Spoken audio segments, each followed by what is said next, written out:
Welcome to the Try Catch Technology Podcast, your source for all things tech. Today we're going to look at configuring Python with OBS so that we can use the zoom and follow script by TripTech. If you haven't used that script, it's really outstanding and it really zooms in on details on your screen and is kind of a must-have if you're doing any detail work and showing code and things like that on the screen.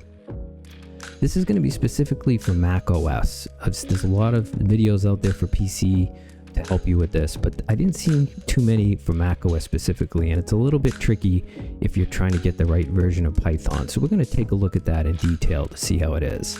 But this is just an example of how the transitions work when you're using zoom and follow. So you just point your mouse. This is a screen with some really small text on it, and we can zoom in to a specific area and it'll follow our mouse around, and then we can just zoom back out again.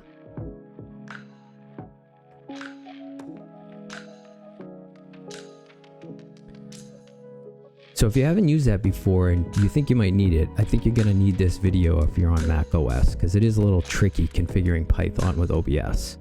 But let's take a look at the major steps involved in doing setting this up, and then we'll get down into the details.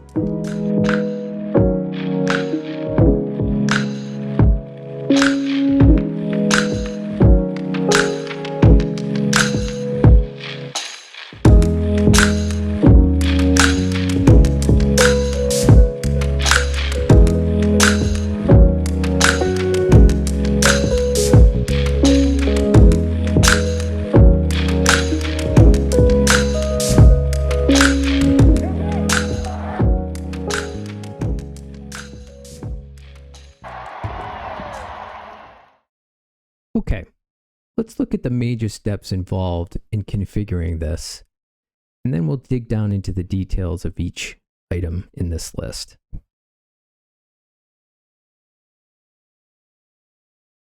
First of all, you're going to need to install OBS for macOS. I'm assuming you already have that done since you're watching this video, but we'll look at a few of the details of how I did it. Then we'll need to install Python as a framework. Because this is specific for macOS, Python needs to be as a framework build. The PC doesn't need this, but the macOS does. And we need to install it for a very specific version of Python that matches OBS version and our zoom and follow script version.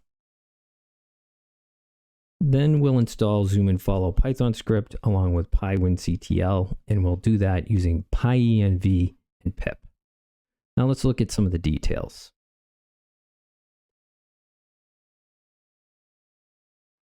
First of all, I'm using macOS Ventura 13.4, and you're also going to need Xcode command line tools or the full version of Xcode, but that's not necessary. The full Xcode version is very large.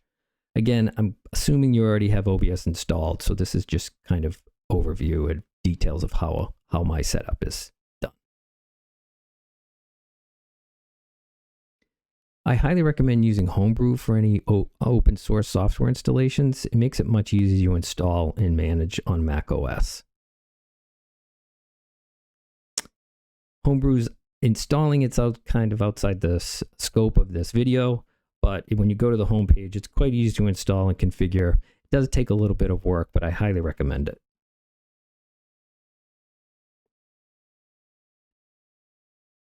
This is how I installed it.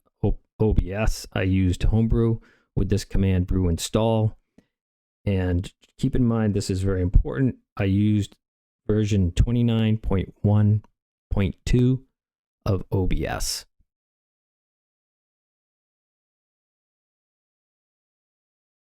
You could install OBS from the package from their website, which is also an easy way to do it, or you could compile it from GitHub.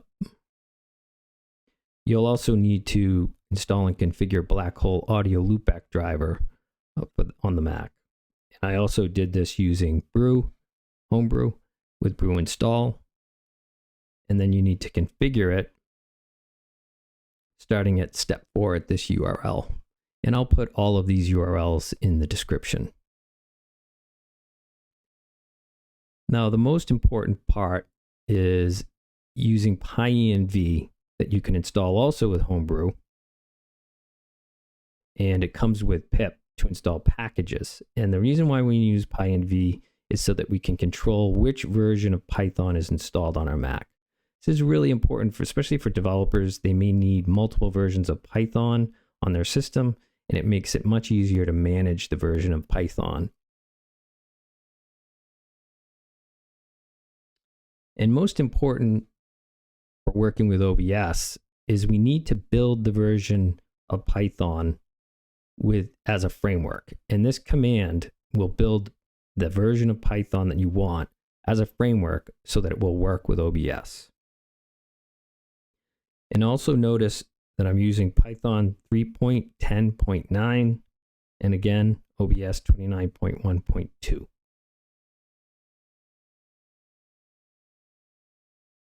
Good article on frameworks can be found here.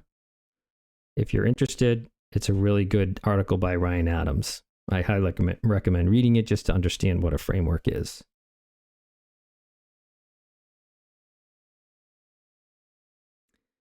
Then we'll need triptychs zoom and follow mouse Python script. This is very important. I didn't use the main version of his script. I got one that was specific for fixes that he did for macOS. So if you go to his top level page, this is where most people are installing it from. They go to the code and get the zoom and follow script. But I found out that in his issues list, he specifically has a proper macOS support, this bug, where he goes into some detail about some fixes he did. And I went to specifically this one dated February 20th, and you could see this commit 3807D36. And that is the specific version of the file that I used. So if you go to browse file, this version of the .py file, the zoom and follow mouse.py file, is different from the one on his main head of the branch. So you're going to want to use this version, and you can use that by downloading the zip file or just going to the file itself. And we're going to want to copy this script into our script file folder for OBS.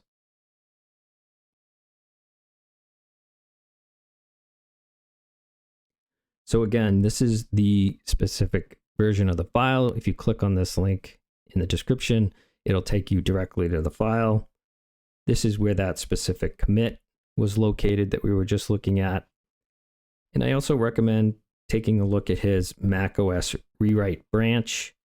And this is, I think, where he's probably going to be doing more updates for this file, but that's not really necessary.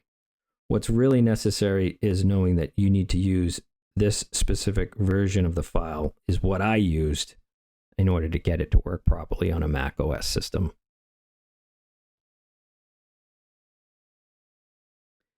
And you'll need to use pip to install PyWinCtl.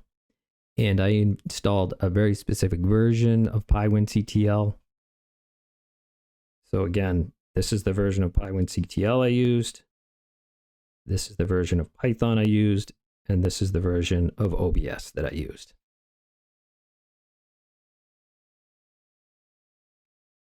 A really good video that you can take a look at, which gives an overview of configuring this zoom and follow script, is here. It's specifically for PCs. It was done by Salta92.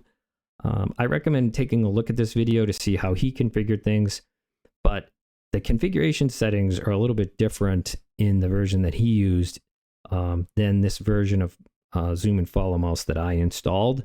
It's slightly different, and the configuration I had to set up, which we'll look at, was different than what he does in this video. But it's a good idea to take a look at this video to see how he configured things. Now let's take a look at why we're using pyenv env to control this Python installation on our macOS. To give a little bit of background on pyenv and why we're using it. Let's take a look. First of all, this is only for macOS.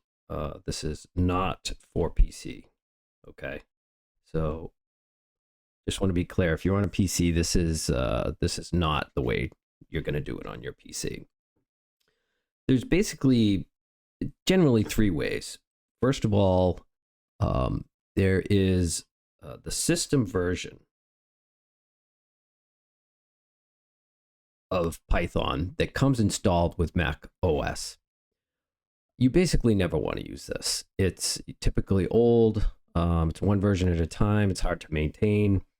And this is typically installed in /system/library/framework. And also in user bin. But as I said, you basically never want to use this version.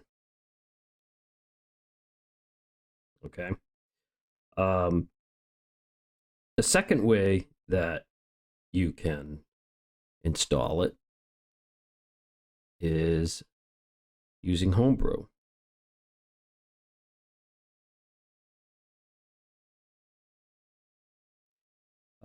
Now you can do that. You can use it to install it, but I don't recommend it.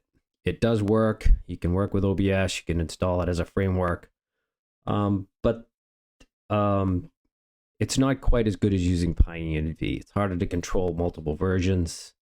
So I do recommend not using Homebrew to manage your Python versions, but using pyenv.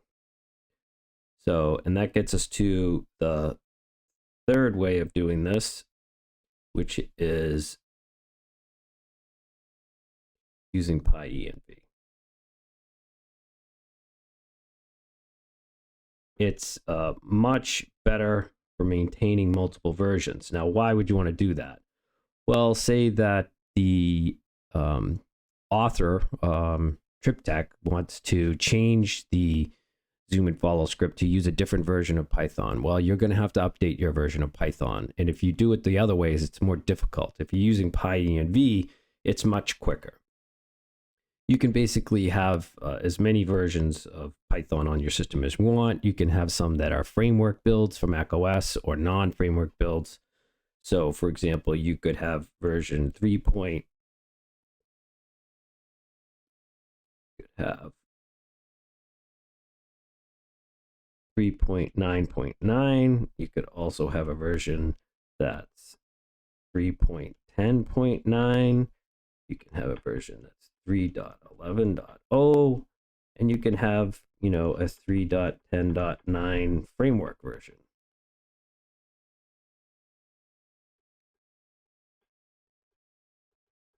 So you can have many different versions using pyenv. It's much better. Also, when you use pip, if you're pointing to the right version, and we'll show some commands for this, when you have your pointer pointing at 3.10.9, when you use pip to install your packages, it's going to install it in the 3.10.9 version of Python and not in the others. So you have a lot of control over how it's configured. The one other thing you can do, which is kind of outside of the scope of this video, is you can use pyenv virtual env, which gives you even better, tighter control over projects that are specific to each release of Python. So if you are a Python developer, I'm sure you're probably using virtual env, but that's not really necessary for what we're doing here. So let's take a look at the specific way we configured this and how we actually built a, you're going to want to build a framework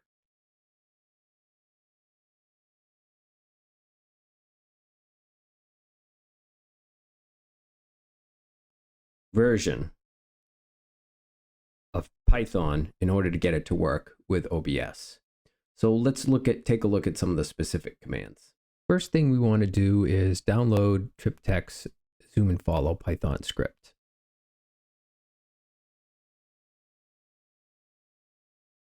So if you go to the link in the descriptions to the Python version of the script that I described earlier, this is the page you'll come to. You want to make sure you're here on the right commit version. You can download this file through just copying the raw contents, but I don't recommend doing that. I recommend going up to the top level and downloading the zip file. Python's a little fussy with white space, so you don't really want to copy and have bad white space in there when you put it into the folder for OBS. So I recommend downloading the zip file. It's much cleaner. And then you can move the zoom and follow Python script into the right directory. So let's figure out where is the scripts directory for OBS. Let's take a look at that. First, let's bring up a terminal. And we're also going to open a new version of OBS. Let's open, since I'm recording with OBS and I want to demo OBS, I'm going to open another instance of OBS. And you can do that with the open-n-a obs.app. And you'll get this little warning that comes up, and I'm going to launch it anyway. So now we have a secondary version. So over on the left, we have OBS, and on the right, I have just a terminal to Mac. And let's shut some of these things off so it's not a distraction.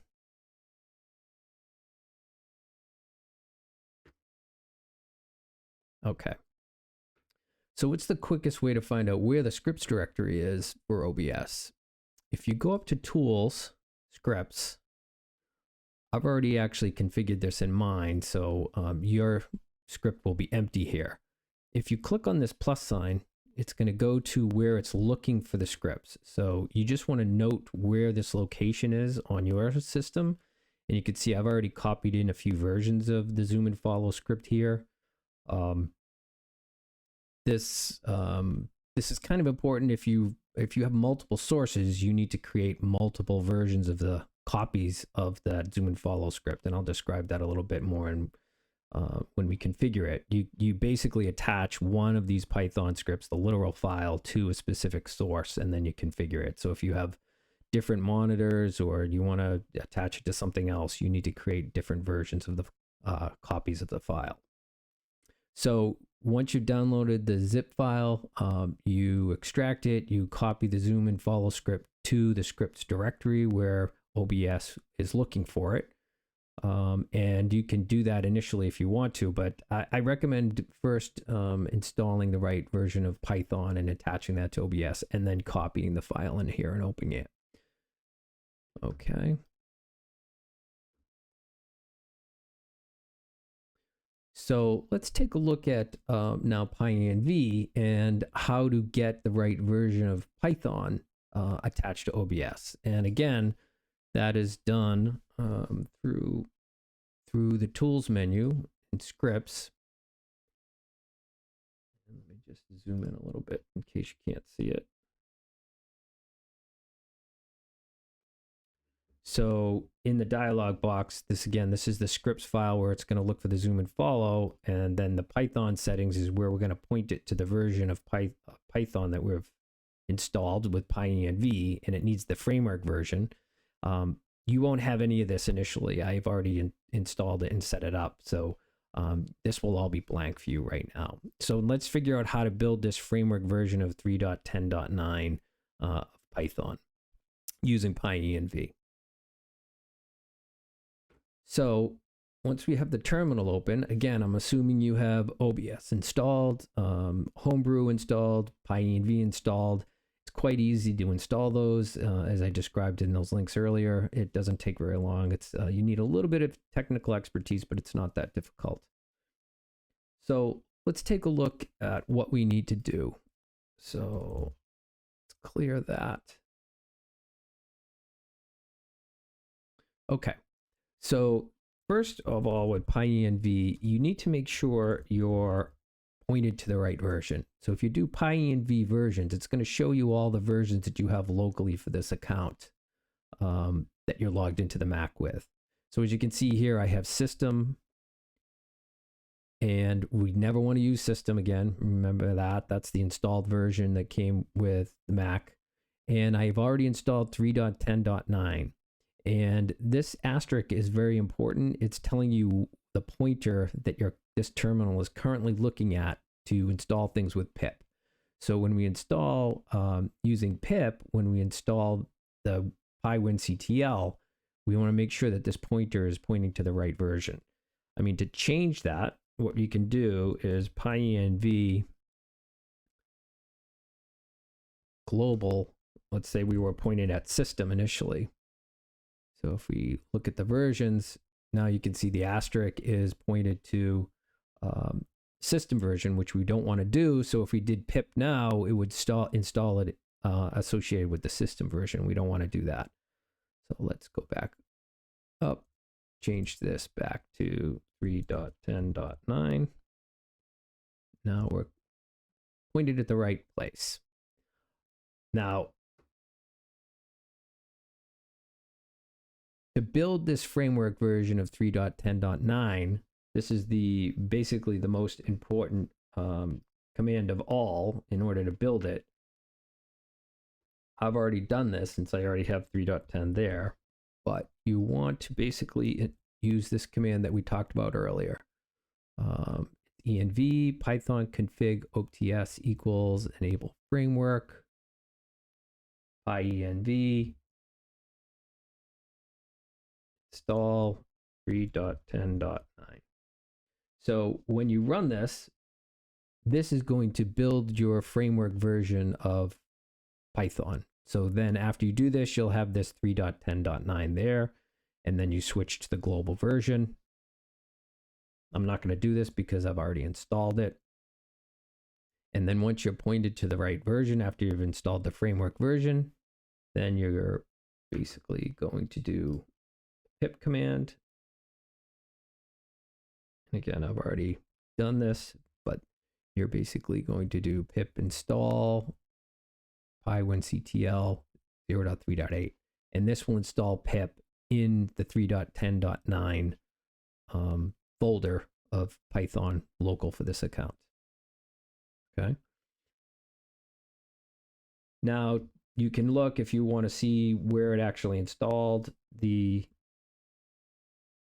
version of PyWinCtl. You can do this command, which basically lists and searches for PyWinCtl. So it's just listing and looking in your home directory in the .pyenv. And this dot's kind of important if you're not familiar with hidden files in directories. This dot is important when looking for things, and we'll talk about that in a minute too.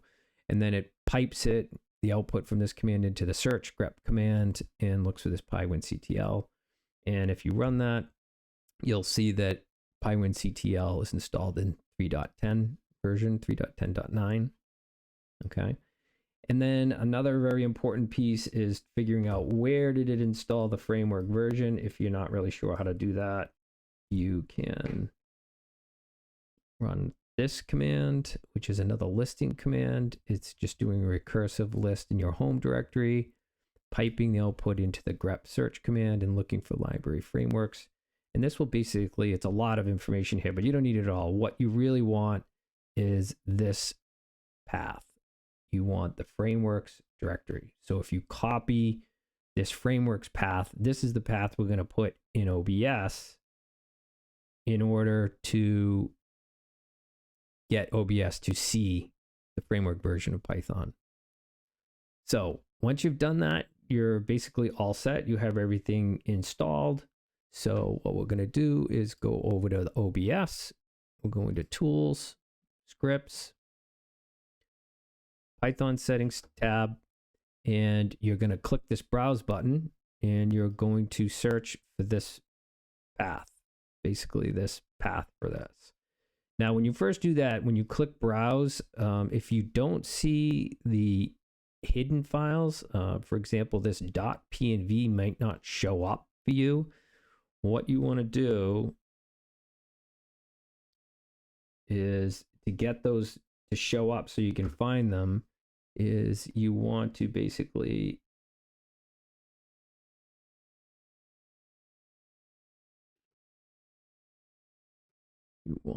type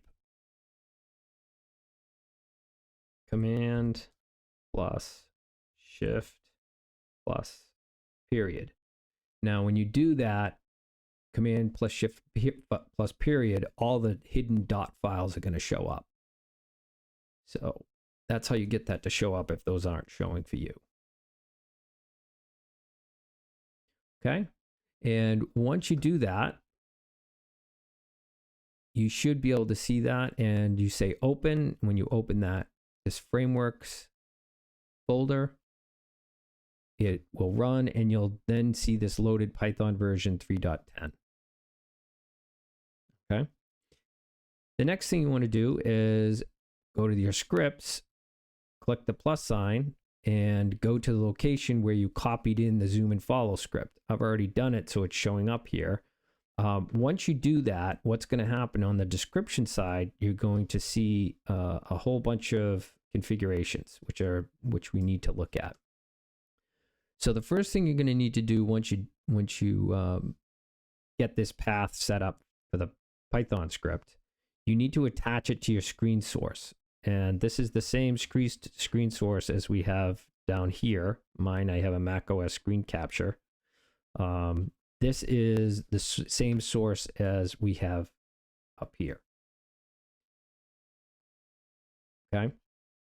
So if it's not showing, you can refresh the list of sources. Some people I've heard have had to restart OBS in order to get it show up. Mine worked pretty good for that, so it wasn't an issue. The next thing you want to do, and this is a little fussy, these don't always show up. You can click in these boxes to get some of these to show up. I had to manually set the monitor width and monitor height. I'm on a Thunderbolt display, which is pretty large, and I set these to the dimensions of my Thunderbolt display. If you're not sure what yours are for your source, if you go down to your source and you hit the settings, you can actually see the dimensions in the display. It'll show it here. So I went and set that for the monitor width and height. I didn't do anything for the offsets. The zoom window width and zoom window height are important. These are the zoomed in window dimensions that you're going to want to set, and they should be obviously smaller and probably the same ratio of width to height as your main monitor.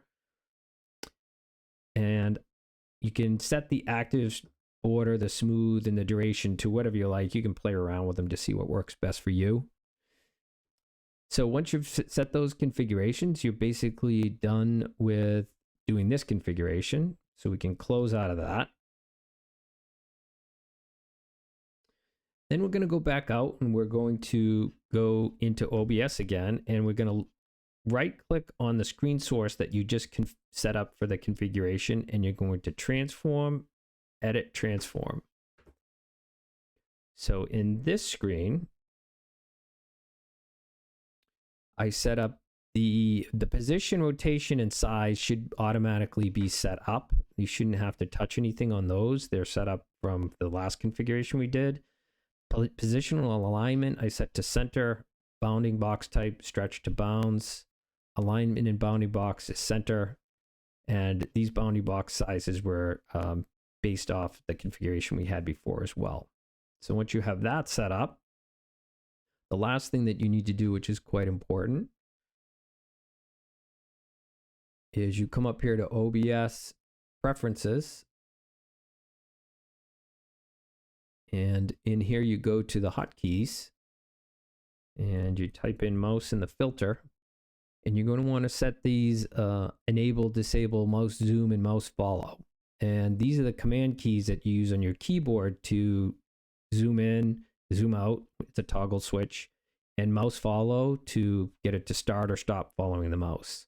So you just click in this box, hit the keys that you want on your keyboard, and it will change to whatever you're setting. So if I did, shift 1, or if I did option 1, it's going to change to whatever you're set. Once you've done that, you should be good to go. At that point, you should be able to do the zoom and follow, and it works outstanding. I highly recommend using it. And thanks very much. I hope this was helpful for everyone. If you have any critiques or suggestions for this video, please leave them in the description and I'll take a look at it. Thanks. Have a good one.